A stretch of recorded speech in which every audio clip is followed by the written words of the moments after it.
Since the staff revolution of summer 2021, most camps have put more focus on the staff experience than ever before. And if we're being honest, some focus as opposed to hardly any at all. Most of us realize we've been taking our workforce for granted. So less stress, less burden, less responsibilities with more pay, more support, and more attention. And still, it sometimes doesn't feel like enough. So Gen Z, Justin, and Millennial Jack join us today to reframe the staff experience from their perspective and help us better understand what's needed in 2024 at our camps. This is the Day Camp Pod.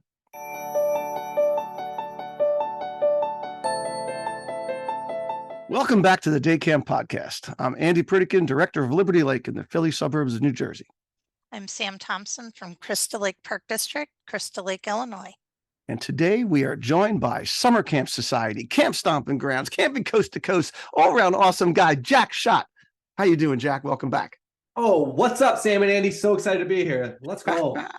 Awesome. And joining Jack is his trusty sidekick, back from Lululemon, Everwood Day Camp, Camp Minder Camp, the ACA Virtual Staff Summit, and the speaker du jour of the Quebec Camp Conference, Justin Pritikin. Well, thank you, Andrew. Sam, great to see you. Andy, a pleasure. And yes, I would love to be Jack's sidekick in this. We'll see how it goes. So the camper experience has been the big focus, for just like the last 120 years. It's been about the camper experience. And now all of a sudden we're so caught up in the staff experience. And I like it. I like it. I think it's about darn time, right? And Jack and I were walking side by side at the resident camp conference up in Wayne County, Pennsylvania. And I think the conversation started when we were at the wellness cabin. And then we were talking about the coffee partnerships going on. And I said to Jack, I was like, what's going on? Like why do staff really need it? Well, I think actually it started with Jack saying, I hate this. This drives me crazy. Like that was actually what started it. Well, I think I said, how can people afford this? Are you kidding me? This is wild. But listen, you didn't seem like a proponent of the staff wellness cabin. You didn't at the moment. Oh, I thought we were talking about the free coffee. Well, free coffee. Look, hey, not everybody's got a budget, for the free coffee. Well, I'm just saying, what's the difference between a staff wellness cabin and a staff lounge? Yeah, well, I think at those places that we went to, and this is the day camp pod, so this is a sleepaway camp we're talking about, has lots of cabins there. I think they had one cabin for the happy staff and one that needed some, hugs or something, or fluffier couches. I don't know, but anyway, my point, the point that we got to was Jack said to me, which I thought was really interesting, that, this generation, and I'm reading this Great Generations book that Tom Rosenberg got me to read. It's called Generations by Gene Twins. Are you going to ask a question, Andy? I'm going to get there. I'm getting there, Justin. But the point was that this younger generation of Gen Z that has been raised on technology and screens and the communication and COVID, and you could just put as many excuses as you want in there, that they almost need a camp director themselves to go have a good time and enjoy camp and get the most out of camp in ways that we used to find organically just happened. Now they need to be intentional. So anyway, I tossed that back to you, Jack, because I thought that was an interesting concept. Wait, Justin, I got a question for you. If you're working at a camp for the first time and there's a staff lounge where you can go hang out, it's like set up to be fun. And then there's another cabin that's called the wellness cabin, and there's a social worker that hangs out in there. How do you think about that? The question answers itself, right? And I'm just still throwing from Andrew's question. But the staff wellness cabin is not as appealing. And so here's my take on this mostly is there's this big push to get social workers to be able to be at camp, right? That's like a big push. We want social workers. It was, but initially it was for the kids. Yeah, but in general, even for the kids, we want social workers. And I'm not anti-social worker. I have so many social worker friends. I love the idea of having social workers at camp, but they're hella expensive, first of all, to have at camp.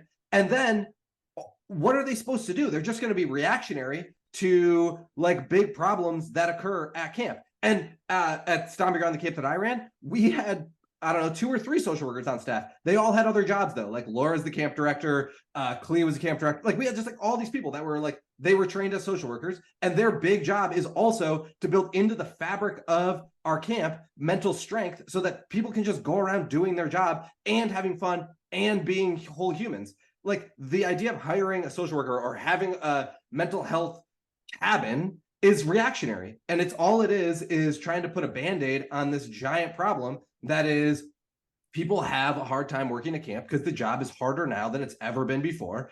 And we expect more from our staff than we've ever expected from them before. And camp directors are spending more time in their offices than they've ever spent before because there's more demands from parents. And it's our job as the people that run camps, that operate camps, to figure out how to get ourselves out of the office and out there with the staff, out there with the kids.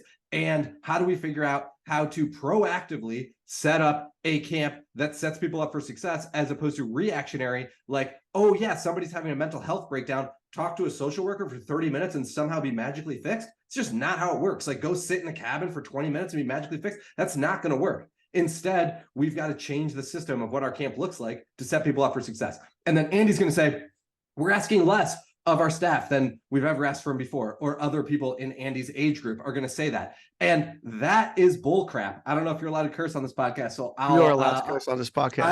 I will. Well, you know, you said in your diatribe, you said that you said that things are harder. Being a camp counselor is harder today than ever before.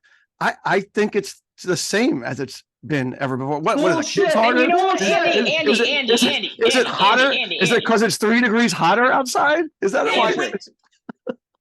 You're not 18 anymore, man. This is a whole different world we are doing this in. Okay. And I'll just say, I think that where this kind of thing comes through, you can make the argument and whatever. I don't need to work at your camp like I may have when I was younger. When I go on LinkedIn, when I go on Indeed, why did you need to work at my camp 25 years ago? But just Andrew, be rational for a moment. There are a million opportunities. And when I am not winning at your camp, when I am not having fun, when I am not making connection with people, which the system of camp, unless it's intentional, when you do talk about putting a director person to do this for staff, when that is not happening, I'm going to leave. Okay. And yes, parent demands are up. And surviving a staff training session and being new is awkward and weird. And when I get my ass whooped by 18 third graders and you don't even have a frappuccino for me, I'm out because I have a million things I can do. Okay. Or I can do nothing. That's really popular too. So the job at camp is harder now because you could be doing Uber Eats in your car. Well, okay.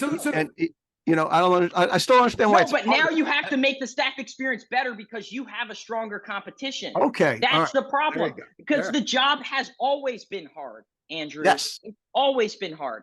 And think of it like this. Why is camp fun for kids? Right? They get to do things they can only do at camp. They get to hang out with people, right? We need to be making sure that's happening for staff at the same time. We need staff to feel accomplished like we try to make kids. We need to make them feel trusted. Right? Staff feel that their directors don't value them. Jack, we could talk about this all day of why this is going on, right? This is the problem. Not a lounge, not coffee. The problem is the job and what they're getting out of it. All we are asking as professionals is how do we get young people? Not what can we give young people that nothing else can give them? And if your answer is 21st century skills, you are unwell. Yes, that's a byproduct of it, but we can never advertise that because that does not make sense, which is why coffee is winning. Because yes, young people like caffeine. Having caffeine accessible is great. And if I can promise you that you're going to get friends and deliver on that promise, if I want to find a significant other, I have to go on a dating app. No one knows their neighbors. The world is so isolated and alone nowadays. Right? If I can give you that, that's better than Lululemon. That's better than working at a grocery store. That's better than anything else that you can do during this summer because you want to have fun. I still think the job's harder. The job's harder, Andy, and I'll tell you why. I'm going to tell you why it's harder. I was a camp counselor for the first time in 2005, right? So I'm 35 years old. The job is harder today than it was then. And it's harder because in 2005, we hadn't invented mental health or mental strength or any of these other conversations before. When people were like feeling sad, we were like, oh, you're sad, suck it up. And now we're like, no, we care about it. Honestly, this is a good change. Like thinking about mental health is a very positive thing for the world. And it's really good that we're trying to figure out how to support these kids. These kids have so much more language. They can speak about how they're feeling in ways that the kids that I was a camp counselor for had no idea how to speak about. We're trying to figure out how to serve these kids in ways that really matter. We're also starting just the very basics, starting to not just serve rich white kids. So we have different kids coming to camp than ever before. We're expanding that group. You're doing that at Liberty Lake all the time. The thing is that it's making it harder. There are parent demands that are larger. Caregivers know what's going on. There's like Classroom Dojo and all these other things where they want to see pictures of what's going on. You're putting more pressure as the camp director on the staff that you don't realize because you're going up to them and you're being like, oh, I got this email from so-and-so's mom and she's wondering about what happened with the sock that you didn't come home from, because that's how parents are now. They are different than they were in 2005. It is harder. Maybe we have like changed a little bit of the demands. Maybe we have this false nostalgia that is like, no, when I was a camp counselor, everyone worked hard. Bullshit. When I was a camp counselor, everyone didn't work hard. No, they didn't. We messed around most of the time and like nobody really cared. And we did care about our kids. We did. But now the demands are way harder and everybody comes to camp. If your job is to like have fun at camp, you show up and you're like, okay, here's block 1, here's block 2, here's block 3. And you just like shepherd these kids around with the 3 other staff that you interact with. It's not that fun of a job until we put some work in to make it fun. And So- what I'll just, so- oh, I just want to Sorry. piggyback one thing. I think Sure. that Jack hit the big nail there, which is the program. We are over-programmed in this. And like, you can't show up and not have fun because it's constantly shepherding through kids through junk, oftentimes that they don't want to do, right? The biggest problem with TikTok is that we are actually never going to be better than TikTok when it comes to like engagement on like the flip of a switch, right? And the way program is structured is not always the best appealing to kids. And then to give kids things they don't want to do and have the staff babysit them and have to convince them all day is not fun. And it just sucks. And it makes it not, and oh God, you can go on a whole tangent about program, but Sam, go, take it away. When you were talking about parents are different, they're different. The parents of the staff are different now too.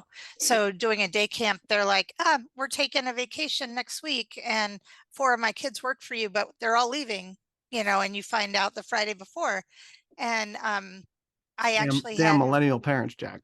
yeah, I actually had the 4 that worked for me told their parents, we are not going, we're staying here, we're working, so they were more responsible than their parents. But you're running into parent demands for everything with the kids, and then parents not wanting you to, not having their kids look at us as a priority. I mean, they really don't see this job as a priority, and they're passing that down to the kids well, right now. they don't back up the employer the way that they used to. Right now, to Exactly. back up the kid. I mean, that's part of like Jack said, it's like an improvement, in the world in many ways. And Jack, so out of that long thing that you said, like, I totally agree with the mental health aspect, that people are now more in tune with it, and more in touch with it, and more verbal about it. And that does make it more challenging. But I disagree as an older person that's been doing this for 25, 30 years.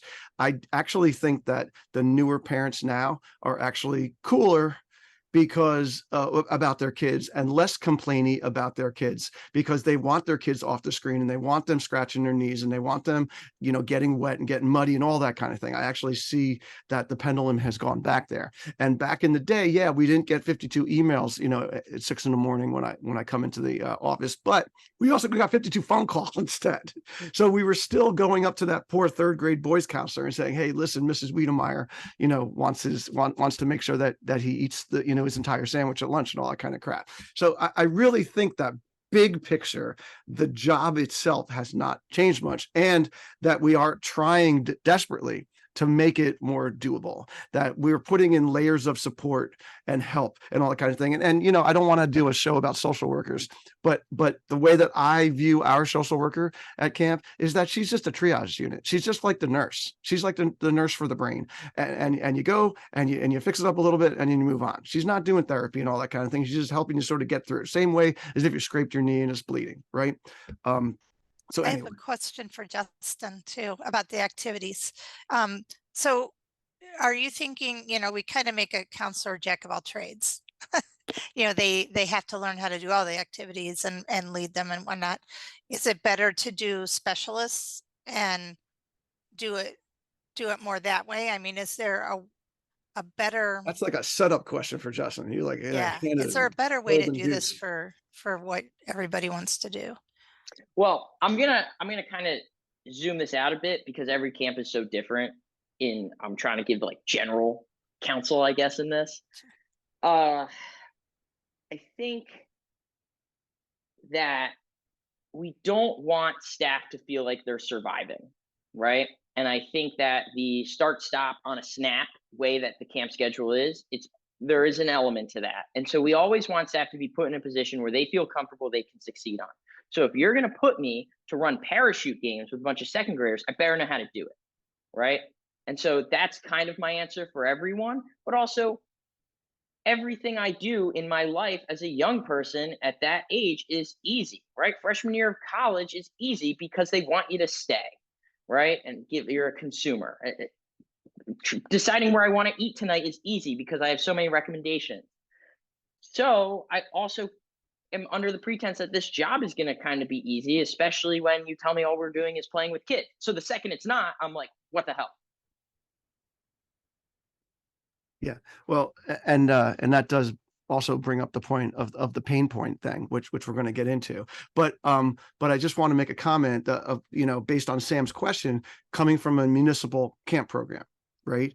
Yeah. You know, I was listening to the Summer Camp Society podcast today. They were talking about things from the camp from the staff perspective, right?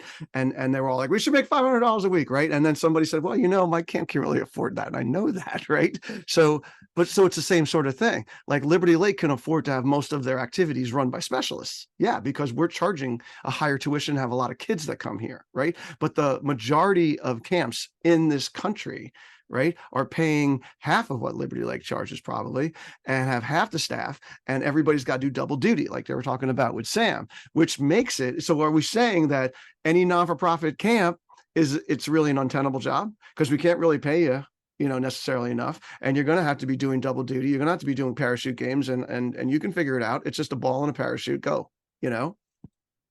Jack, what do you think? You've been on both sides of this.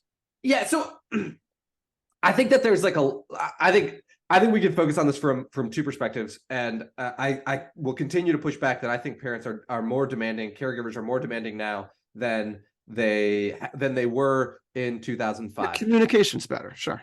So let's start with setting expectations, and like if we zoom out again and say, like, where is their demand and where is their supply? It's way harder for us right now as an industry, most of the camps that I talk to find staff that want to stick around and work hard than it is to find campers. So if that's the case, then logically it makes sense for me to spend more time and set more boundaries on the parents, like set some boundaries on the parents and say, like, no, this is how it's going to be. I'm changing the product in response to my labor shortage that I've got going on right now. And so I'm going to change my messaging. I think like if you look at the way different camps can do this, you say, like, we're going to build strong kids. We're going to give kids a chance to learn how to make decisions by making them. We're going to focus on autonomy and decision making and a level of individuality. And what that's going to look like is sometimes your child is not going to come home with all of their socks. They're going to lose their socks, right? Like, that's going to happen. But if you ask them about, like, how did they feel during the day, that's what we're going to do a great job at. So let's shift that conversation, right? And let's set people up so that we can hold the ground with caregivers. We can say, like, listen, here's where we're at. Like, no, I'm not going to go track down that sock. And that's hard. That's hard to do. And we need the money to keep our camps going. And we need the staff to be able to make that money. So let's make the job a little bit easier on the staff by holding the ground with the parents. And then the second thing is, let's make it easier to be a camp staff by changing the program. And in my opinion, it makes it better for kids, but it also makes it easier for staff. And Andy, you talk all the time about running free play as a time at camp. Running free play as a staff member is hella easy compared to running parachute games. Well, you just stand at the Gaga pit and just make sure no one kills each other. It's the easiest part of the day. You just go stand over there, and Gaga's hard compared to friendship bracelets. So if you've got free play going, let's say you got 75 kids at free play, and you've got 5 options going. You've got Gaga, you've got some kids hanging out in hammocks, you got friendship bracelets going, you've got board games and magic and other stuff like that, and you've got tetherball, Foursquare, and things like that. None of that's expensive. All of that is easy. You can teach your staff how to do that in, I don't know, 8 minutes. It's like the easiest area to run at camp. And then the kids can just wander around like it's recess, which they're used to having for 3 minutes a day at school. And so now we're giving them 20 times as much recess by giving them an hour of free play. Play has great branding. So we just start selling play to parents. And now we've got an easy activity. I think, Justin, if you have 75 kids at an activity, what would you normally have in terms of staff? Like that's like a unit-ish? Yeah, it's like, 4 or 5 groups. 5 groups, yeah. So you got 10 staff? Mm-hmm. So you got 10 staff. Let's say now, I don't think I need 10 staff to run those 5 areas and entertain 75 kids. So let's say I got 7 staff that stay on for that activity, and 3 staff get that hour off every third day. So like everybody gets a little break. It's not every day, but we don't usually give a lot of time off at day camp. We're buying some time off for the staff, and we're making it easier for them. Like what I'm sure if we look at our schedule, we can think about ways to make running the program easier for the staff and more fun for the kids by giving them choice. Like I bet, Andy, free play is one of the favorite times of the day for most of your kids. So we win all around, and all we have to do is preemptively sell this to parents that play is good for their kids, which I think sells itself. Yeah. And I think that the higher end camps that charge a lot of money, they sort of build in all these unrealistic expectations, and they feel like free play, like they can't even do that because they're not even justified with what they're charging. And then also built into that, when you're charging, $200-$300 a day, there's the expectation everything's gonna be perfect. Right. And what Jack said about reframing the experience to the parents, I think that coming out of COVID, this is our opportunity to do that. That parents are open to this idea. I mean, from what I'm seeing, at least. Yeah. Jack, when you were talking about that, it struck me that the counselors that take the breaks without having it be official are always going to be on break. And then the ones who are so good and never take a break because that guy's not pulling his weight are stuck. So I really like that idea of making the breaks official and making sure everybody gets a break during that time, because we tend to let that other scenario happen. And let's just make up 2 more, right? We could just do this at the pool. Same thing at the pool. We add a few more options into the pool. We've got free swim plus, I don't know, some other stuff happen on the pool deck or right off the pool deck. That make it so that you can staff that with 7 staff.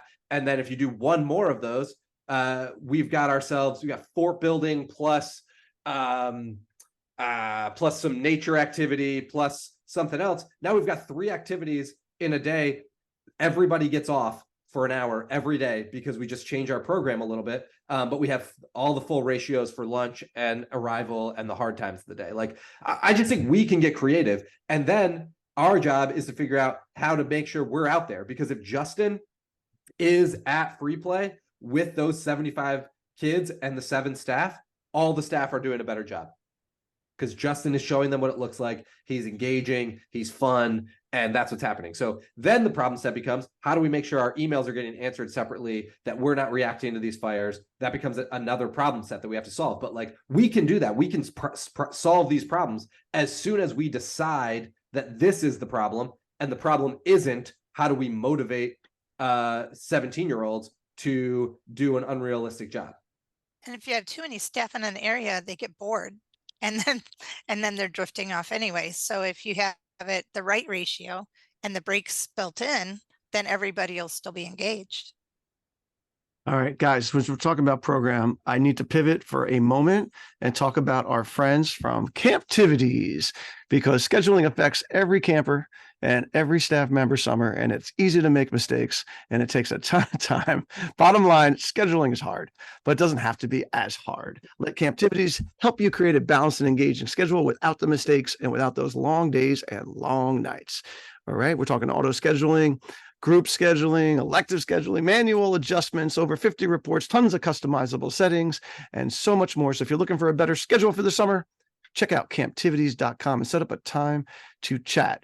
And by the way, don't wait until next year to get this going. Contact them now and save 15% off on your first year. That is right. Get away from your desk and get outside for camp. Camptivities.com. Wait. I got a question about Camptivities. Yeah. It's all positive, I promise. Mhm. I don't know what Camptivities cost, but I bet the cost of Camptivities is less than the cost of 1 or 2 program directors per summer. And this starts to solve this problem that we're talking about, which means if the schedule just gets auto-generated for you, which I don't know if Camptivities can pull this off, but hey, Camptivities, I'm giving you credit here. I think you can. I think you can do it. And if you can, then we get those 2 staff back to go out and interact with kids, as opposed to sitting behind their desk making the schedule all day. Because I've been in charge of the schedule at camp before. I know what it's like to be the program director. Even when you're motivated, This you is pretend it. This is 21st century thinking. I mean, look, we just came back from Campminder camp, and I always say that having Campminder absolutely saves me another person in the office as far as the financial stuff goes, and the billing and things like that. But I want to stay on this little program thing that we were talking about, Jack, and shift to Justin to talk about pain points. All right, because that's something that you bring up all the time when it comes to the program. Can you be a little more specific with that? Sure. Yeah, there's 2. So there's pain points and pressure points. And what I want to say is that what Jack's talking about is the right stuff, in the sense that we know there's a problem. We need to be talking about creative solutions and not large financial things. It's systematic type stuff here. So a pain point is basically something that we typically know is going to happen. We can't predict when, and when it happens, it sucks for staff and kids, but I'm really focused on staff here. I'm talking torrential downpour. I'm talking you went to special event and it ended in 3 minutes because it was a super quick activity. And now you got 35 minutes and 18 kids looking at you like, what the hell are we going to do? Right. And we know that's tough, and we need to be able to deal with that and make staff feel important in that moment and understand with them. And then the pressure point is basically habitually scheduled stress and pain. I'm talking you're swimming 10 minutes away, 10-minute walk away from your cabin, but you only have 10 minutes to walk them there, get changed, and be at your next program. Right. Every day, this sucks. And we know it sucks. The thing is I'm very fortunate in my time at Everwood, where I was brand new. So it's super easy for me to like notice these things, because oftentimes we're just used to it. But I also did conduct 100+ exit interviews with staff. And while it was anonymous and no one knows who said what except me, you ask questions like, what's the most frustrating part of your job? That typically brings out pain points, not the pressure points. When you start asking them questions like, if you lived in the sky and you can change anything and there was no barriers or money, that wasn't a thing, you could just change stuff. That's when they start talking about pressure points, because they're just so used to them being bad. They can't even come up with a thing unless they go into hypothetical land. Then, you ask them what they want more training on. And then you're like, oh yeah, that's something that would then cause a pain point, pressure point, and whatnot. But if people aren't asking these questions in the moment during the summer to staff, you're not going to find this out sending out a survey now, right? And so I think that the big thing that we took away from it as a camp is that's like our drawing board of how we're fixing our program, our staff experience, our camper experience, and we're kind of super excited to make Everwood even better than it was last year. Justin, a criticism that I get, which is fair, is I get all riled up about these big ideas and don't have enough super practical solutions here. What are some specific things that you're changing at Everwood to fix your pressure points? Sure. I think a big one is really, and kind of the exercise that we did as a group of directors, is really looking at every single period per segmentation of kid, age, gender, whatever, and walking through and basically going, this is everything bad that could happen. What can we control and what can we not control? And when we can't control it, what can we do to at least make it better? Kind of thing, which is a very long exercise. That is what the fall is for, though. And at the same time, asking questions that are basically like, how do we make the staff win? Andy, did you at one point sit down and go, what is something amazing we could do for the staff on like a case by case basis for them to win? Because we're so focused on like the power of moments and like doing that with kids and whatnot. But like, how do I make this 17-year-old feel like he just conquered the world right now? Like, how am I doing that? Because it's really easy to praise the 1% of like the best of the best, right? And it's really easy to like fire the bottom 1%. But it's like, what are we doing to the invisible staff? We always talk about invisible kids, invisible campers, blah, blah, blah, blah, blah. It's like, how are we making them feel like this is the most important thing, right? Because we could tell you how great camp is and how you're changing lives, but it's really hard to see when I took a kid from basketball to street hockey and now we're swimming at the pool and I'm getting yelled at for being late. So it's like, what are we doing? And so when you start thinking about that and figuring out like, oh, when you do a program kind of similar to what Jack said, which we're kind of doing in aspects at Everwood, it's like, also, this is a great time for like division leaders to like talk to their staff as human beings and not be in a rush or a time crunch kind of thing. It's actually time for us to relationally manage people. Oh my God. Well, at the same time as modeling, that's the biggest problem. No one knows how to do anything because everyone's new. All the old people are gone, right? Huh. No one, screw tradition. I'm talking about like being campy. No one knows how the hell to do that because they're focused on being a daycare worker, shoving you through a schedule of 8 periods a day, which is so school, by the way. It sucks, right? And they hate feeling that way. So when you start reframing your thoughts like that, of like, how do we get staff to brag about their staff experience? We want kids to do the same thing, but I want someone to go back and be a freshman at college, go, oh my God, I had like the most fun time this summer. I met blah, blah, blah, blah. I did this, this, this, this, and have that sense of accomplishment that we want kids to have and feel like they actually did make an impact, not we told them so, once they got their ass kicked by 8 weeks of us screaming at them and tough kids. Mic drop. I don't know what to tell you. I need a drink of water. So I was visited this summer by Dan Weir and Nelson Strickland, like on back-to-back weeks. And as they were leaving, they were like, it's such a great time. And I was like, well, what's one big takeaway, from your day here? And they both were like, it was so nice to see staff that were not miserable. I was just like, oh my gosh, what a horrible thing. But yeah, it is a hard job. And there is a disconnect between the directors and the staff that you were mentioning in the upfront, Jack. The another thing that you've talked to me about recently, Justin, I think is interesting is the relationship with the directors, right?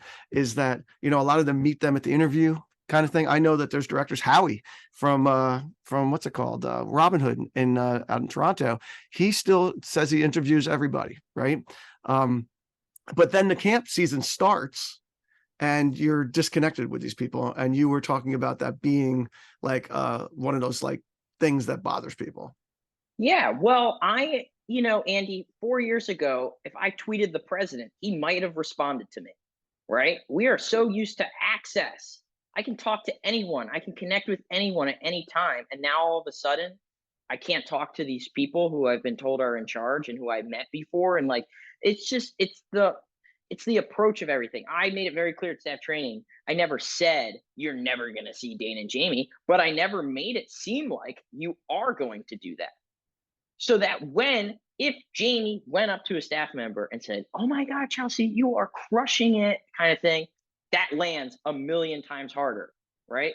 And so I think that when, Howie is the first person you see, and they hire a lot of people there. If Howie hires an 18-year-old, and then doesn't talk to them until the second to last day of camp, it's the second to last day of camp. The damage is done, right? And so I just think it's subverting expectation.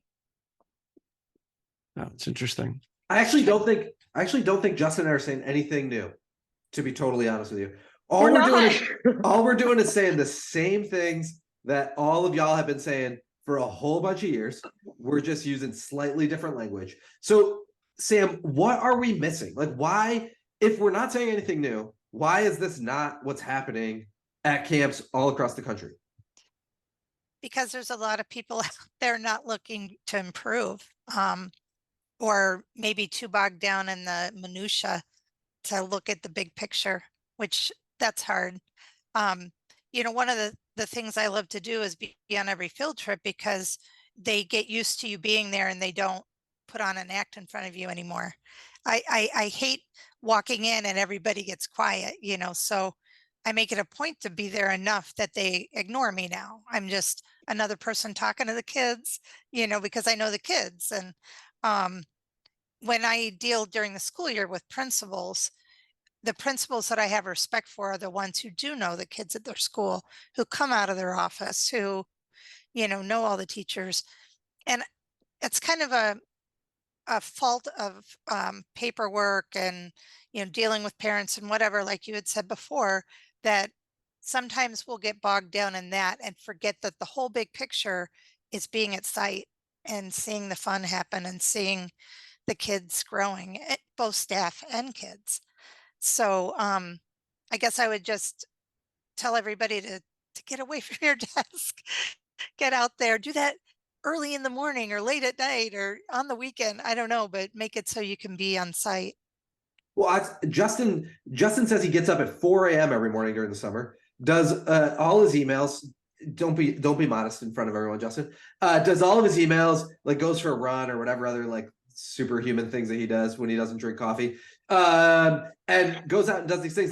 But here's what I see when I go to camps. I was at, I don't know, 20 different camps this summer, spent a ton of time all over the country. And what I see is the folks at the very top of these camps still sort of remember to be the mayor, right? They still sort of, they know, Andy knows to walk around and just like give everybody a high five and smile and sometimes play the guitar and like do all those Andy things. But what tends to happen is the people that are in the like sort of assistant director roles, that are the people that handle most of the emails, most of the parent interactions at this point, are feeling this big pressure because they tend to be overachievers. They're awesome people. They feel this big pressure from their boss to make sure that they don't drop any balls, right? And so they end up on their computer way more than they used to. And I think that is the fault of us, the people with the most power in our organizations, to help them reframe that it's okay if they don't get back to that email for a little bit longer. Yep. Go out and play. My daughter became an assistant this year, and her director right above her puts a lot of that pressure on her assistant, like so bad that Maggie was working like 70, 80 hours a week. And I was like, all right, I got to fix this, because if you weren't my daughter, I'd be talking to this director right now saying, you can't do this to somebody. And we tend to let our own kids take the brunt of it a little bit more at camp. But it was an eye-opener how she's directing below me to her particular camp, and that what we've got to fix, So I agree with you. Well, a lot of that, Jack, has to do with, again, going back to something you mentioned earlier, was how we frame the experience to the parents and set their expectations.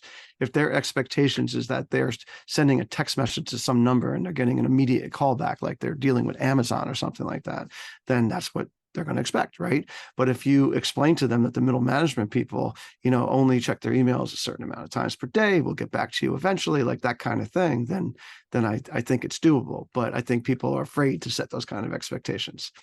Because they don't want to lose any business. That's what they're thinking. I want to ask a quick question that was sort of touched on earlier. We had Emily Galinsky come to our staff trainings this year. She's great, and one of the talks she was talking about with the difference between generations and stuff like that. She was mentioning that the younger generation, that them doing like what would be considered sort of C work is the norm. Whereas the older generations are sort of whipping them, expecting A work in every aspect, and that people are just the fact that they showed up and did what some would think is the minimum is actually okay. Because, by the way, if you're driving Uber Eats or you're doing all those kind of things, then that is all you sort of have to do anyway. If you're working in an Amazon warehouse, so if you do all these jobs that they could be competing with, right? Because working at camp, to be a superhero is not necessarily that. But a lot of new people come in and don't necessarily understand what the hell that means if they never went to camp before and all that kind of thing. So I'm just curious what you guys think of that assessment? I think that's a loser mentality. Truthfully, I think that if that's the culture you have at your camp, you're screwed. And I don't think that people expect to just show up and be okay. But I think that when they're being onboarded and what seems like a 7 out of 10 difficulty because of how it's presented becomes a 10, they do feel okay with just showing up because they feel misled, right? And when the discourse of camp, when you have two competing sides right now, before you come into an interview with me, you have the Project Real Job, ACA, best internship of your life that people don't understand. And then you have Wet Hot American Summer.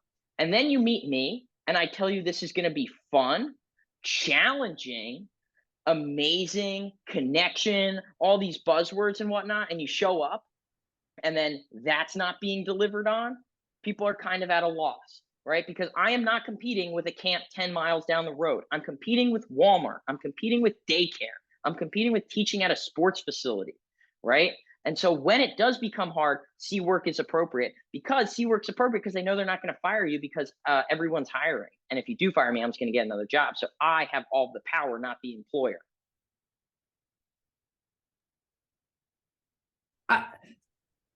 I think we're asking for A, work on too many things. And like, instead of actually this is our fault. Also, this is not the generation's fault. This is our fault as the directors. It's our fault that we don't prioritize what we've decided matters because we have competing things happening for us too, right? We have all these caregivers asking for too many things, plus our boss or the owner of this camp or ACA says, or you heard on this podcast that, or you heard on the Summer Camp Society podcast that, like, and so we're like trying to do all these things instead of saying, you know what matters? Connecting with the kids that are in your group, making sure those kids leave with a big memory every day and they feel like someone cares about them. I don't care at all if you actually even do parachute games. Is a way to decide that about what you care about. Now you might say, no. I've got to make sure every kid gets to every activity and that they become world-class archers or whatever bullshit. You can decide. I disagree. You can do whatever you want, run your camp however you want. But if we can prioritize what we care about, we say this is what our camp is going to be best at. And you might be really great at basketball. If you're going to run a basketball camp, you probably don't care that much about like big time connection or big memories. What you care is that the kids that come leave better at basketball. Great. Like, that's great. Now you know how to prioritize what to do, what kind of staff to go get, whatever. But we don't prioritize that. And so then we ask our staff to be good at too many things. And so I want to ask the staff to be good at fewer things and then hold them to higher standards so that they can deliver at an A level instead of at a C level on too many things. Yeah, I mean, it's hard to find people who want to deliver A level and in multiple areas, right? I mean, these super high achiever kind of people. I disagree though, Andy. We have so many smart, high performing young people, right? Who have a passion to change the world, right? We just need to give them the time of their life that lets them feel accomplished and gives them the runway to do this. I love your camp, Andy. I was there for 21 years. Your camp has a very rigid structure of autonomy in air quotes. Like, it doesn't have a lot of entrepreneurship to it, right?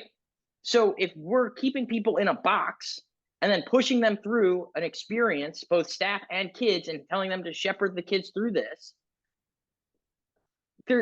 I'm used to getting to design my own stuff in every aspect of my life, right?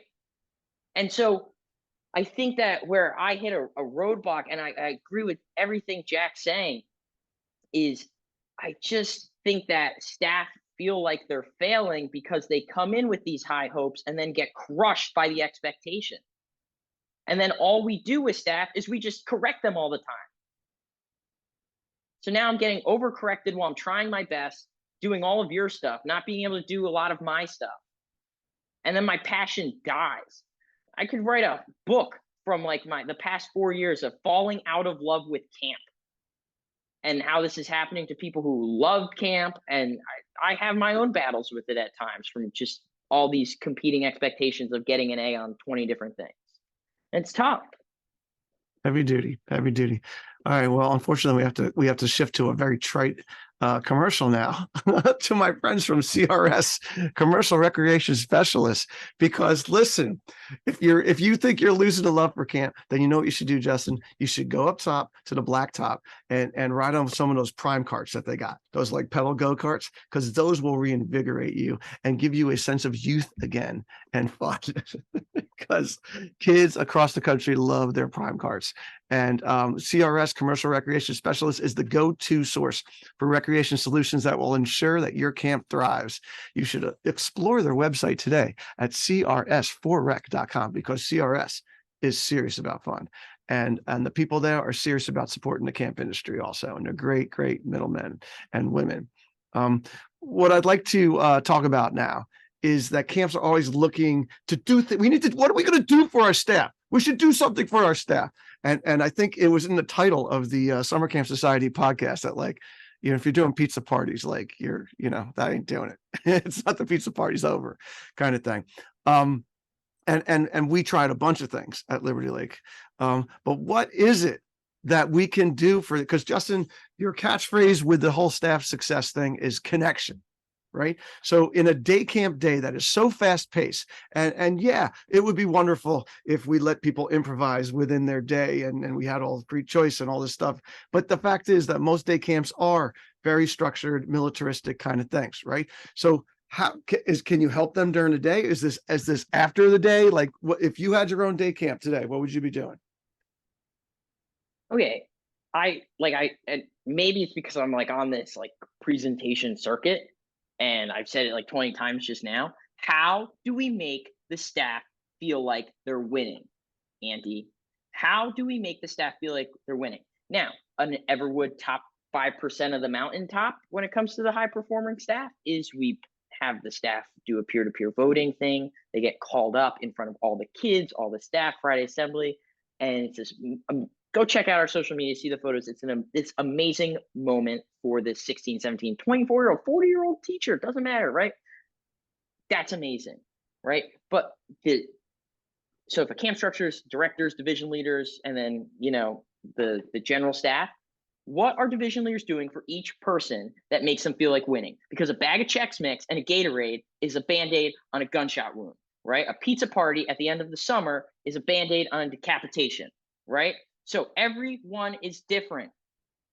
I would say we had a staff member who I think the best moment of her whole summer was she loves teaching Zumba, and we had her teach Zumba in the lake with a bunch of the kids who wanted to do it. And she was like riding on clouds for the rest of the week, right? It doesn't always involve spending money and throwing calories at people, right? And a $10 gift card is an insult, right? People aren't coming back for another $100 in their salary. People are coming back for the way we made them feel. Holy shit, Justin, are you talking about the same way we try to keep kids? Yes, Andy, these are 16-year-old people. They're basically campers. Oh my God. We need to prioritize them and give them moments and things they can look back on that makes them feel all warm and bubbly, not because they just survived. So ask the question, how do we make Justin win this summer? How do we make Jack win this summer? And you will find the answer, because it's not a Staff of the Week shirt, but maybe it is for one or two people. So think about it.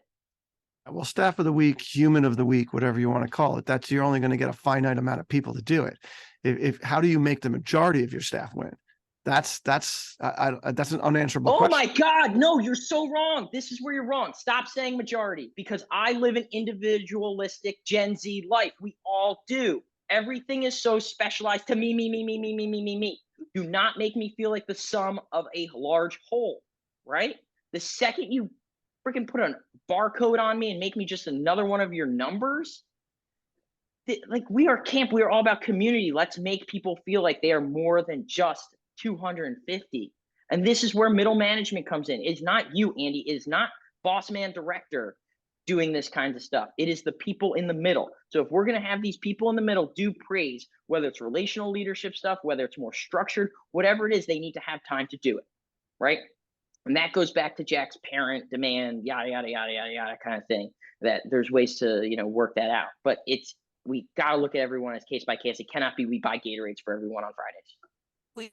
We had something happen organically this summer that I'm not sure. I think it did actually start with the assistant directors, but there's 4 different camps, and there's a local restaurant bar that does Wednesday night trivia, and it blew up where, you know, all the 108 counselors were going and making teams and taking over this place completely every Wednesday night to battle each other. But it started off, I think, with a small group of my camp's going to go. Do you want to go? That kind of thing. So tonight, if I go there for dinner, my husband and I will see anyone who was from camp who's still in town will still be there tonight. It's Wednesday night trivia night. But for our resources, the only thing that we've been able to open up for them is we have a Tuesday night concert in the park, and it's all different kinds of music. They have free passes. So some camps love to go to that, some don't. It depends on what band's playing, and they'll all go, or we'll let them use the equipment after hours. So for a couple years, it was pickup volleyball games with people from all different of the 4 camps would play volleyball, and they'd set it up and it'd go. But again, it wasn't us generating it other than giving the resources if they felt like doing it, kind of thing. So yeah, I have a lot of way to go. So The only thing I'll say, all of that outside of camp stuff is great, and camp should be doing that. And yes, my big focus is staff praise on this when it comes to staff experience and whatnot. Are you writing notes to your staff? Are you, like, a little game I play of manipulation is I'll go up to Jack and I'll be like, Jack, can you tell me like something great Justin's been doing? Like, I hear he's crushing it, but like, give me something. And I'll write a note to Justin that's like, Justin, dude, I heard you're killing it, and like handwritten stuff, right? I'm talking about cheap, not spending a lot of money kind of things, because I am used I'm speaking for Gen Z here. I'm used to getting praise for every little single thing I do, right? Oh, you went on Zoom class in 2020. Good job. You passed your class, right? Like, life has been made easy for me, and the expectation is warped because of that. And so I need to be getting that kind of positivity and praise, not just the constant criticism of Johnny went home missing a shoe. Like that's all I'm getting from my middle management. And then I'm miserable and I'm not having as much fun. This is where we need people on the top to be lifting up the bottom in terms of spirit and positivity and just praise and culture and community, which we all say we're about. Andy, how many middle managers do you have at Liberty Lake? A lot. Like 30. 30. Okay. And then how many sort of standard counselors? 180. 180. So that's 6 per, right? And let's say I'm doing public math. I usually say I don't do public math. This is wild. Here's what I'm doing. If I run Liberty Lake, I'm Andy, sticking around for 90 extra minutes every day. Probably already do this anyway. And I'm having a fifth of my middle managers stay for an extra hour every day, and I'm buying them dinner. So you got to feed 6 people every day. It costs money, but not very much. And I'm sitting with those 6 people, or have your assistant director or whoever, somebody with some real clout in your organization is sitting with the 6 teachers, the 6 whatever middle managers that are going to stick around every day and writing notes, like Justin said, but talking about the 6 staff that they're responsible for, the 10 staff that they're responsible for, whatever their like sort of group is, and hearing really specifically what is going on for them. Those people, those middle managers, are writing notes. Now, maybe you're writing a couple too, but they're writing the notes because they can see what's actually happening for those people. They're thinking of other things. You're brainstorming in that group. What are things that these people would actually appreciate? So you're hearing from people that are spending time every day with them. You don't have to think of it. You're empowering your staff to think of it. And I listened to the podcast that you put out, I don't know, a few weeks ago with Jay Jacobs talking about Doug Pierce, and how what he did was he was the first one to take people to the Hamptons on Friday night and then pick them up from the Hamptons because he's running camp on Long Island, right?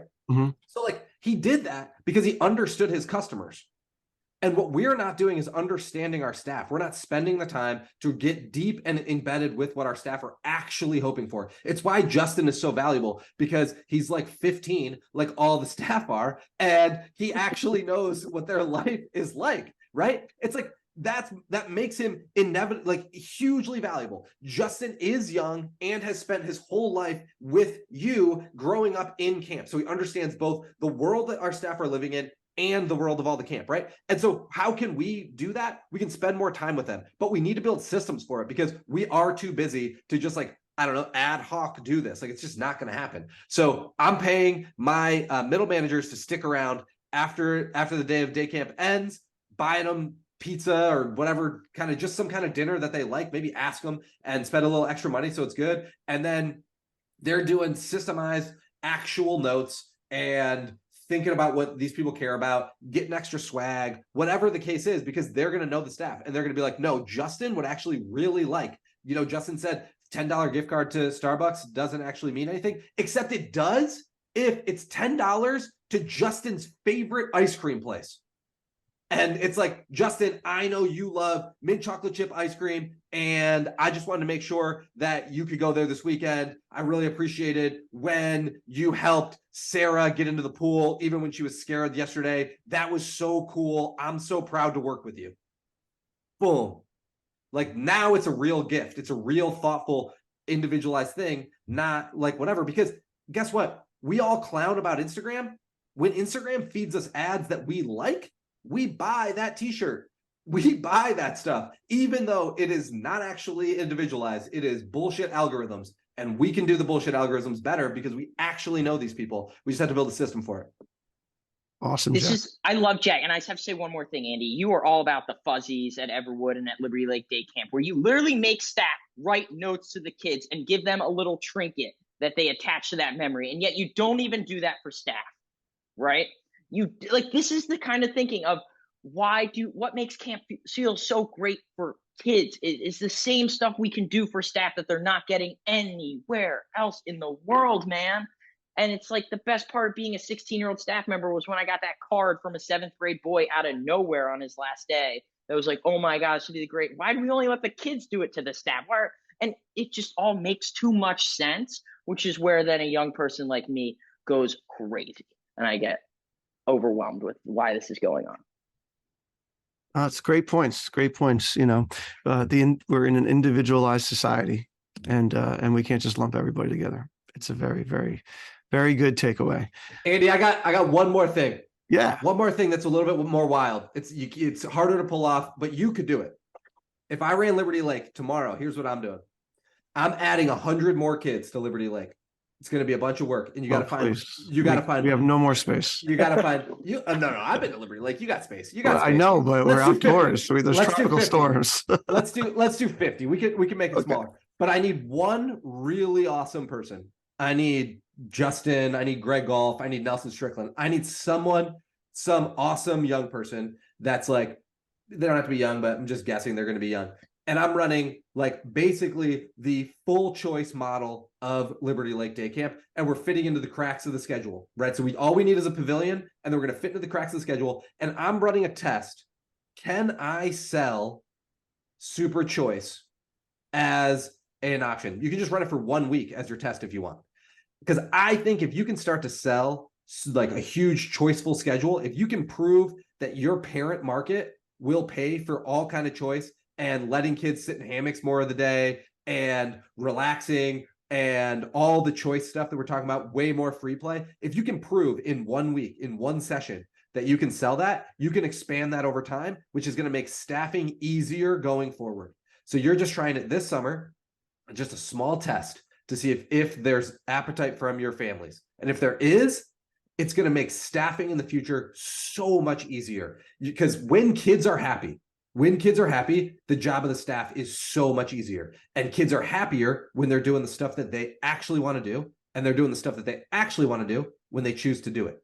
So can I make it easier by just doing a little test to sell that? Then you can make that the next year 200 kids, 400 kids, reduce the size of all of the like school-based camp that most camps run, Yeah. where you go to Yeah. whatever. The interesting thing about that, because we do versions of what you're talking about, is that there are a considerable amount of staff and a considerable amount of kids that are now institutionalized, if you want to call it, and they're like, no, tell me what to do, because I really just can't figure it out on my own, kind of thing. So that is something that we try to teach and we try to work on, but there we do get pushback from that, interestingly. But I think it's understandable considering what they're coming from. They're coming from lives where, every second is thought out from the moment they wake up to the moment they go to sleep and all. Well, fellas, thank you. We appreciate this. And thank Are you we for allowed to plug? Are we allowed to plug anything? It's Yeah, just go away. But this is not going to come out for like 3 weeks. So plug. I know. To plug my friends in winter. Quebec, we Winter just plugs. hung out. We just hung out for 3 days in Quebec, I guess. Okay. If I had to end on one note, why would a staff member want to come back? I think is a question I ask to myself every single day, and the answer is never money, right? So it's that feeling, and how do we create that feeling? And if you just sit on that and you bring your leadership team on that during this winter holiday time, please think about how we can make staff win and giving them that feeling, because it is becoming harder and harder to staff camps because camps are leaving a bad taste in people's mouth, right? And I do not enjoy having to recondition people out of bad experiences because they're used to just being cattle in a giant factory farm of a money-making machine is how they view it. So please be nice to your staff and prioritize them. That's all I got. All right. And Jack agrees. All right. Well, I'd like to thank the Go Camp Pro team and Camptivities and commercial recreation specialists for allowing us to bring this podcast to you. If you like what you hear, so subscribe to the Day Camp Pod on your favorite podcast platform.